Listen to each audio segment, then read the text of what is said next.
اس سے ڈپریشن بڑھتی ہے, کم نہیں ہوتی. وقتی کم ہوگی, اگلے دن اس سے بڑا اٹیک ہوگا آپ کے اوپر.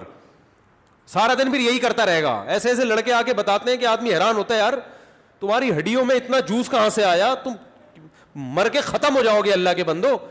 ایک لڑکے کو ڈاکٹر نے خود اس مرض میں ڈالا ہے, وہ بچتا تھا ان چیزوں سے, ڈاکٹر کے پاس گیا, ڈاکٹر نے کہا کوئی حرج نہیں ہے اس میں, کر لو, کوئی میڈیکلی کوئی نقصان نہیں ہے.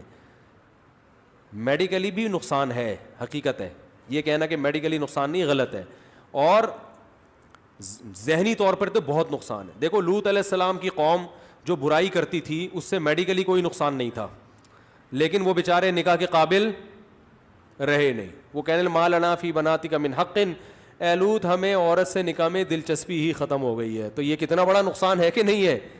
تو جو لوگ لڑکوں کے عادی ہو جاتے ہیں ان کو عورت میں دلچسپی ختم. اب میڈیکلی تو سب کچھ صحیح ہے, آئرن بھی صحیح ہے, اور جناب پوٹاشیم میگنیشیم سب کچھ صحیح ہے, تو باڈی کو تو کچھ بھی نہیں ہوا, کھوپڑی آؤٹ ہو گئی.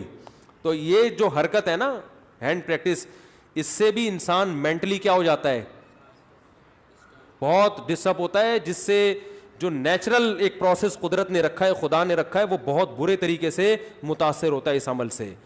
تو اس لیے اپنے آپ کو ان تمام ایکٹیویٹیز سے بچا کے رکھنا چاہیے.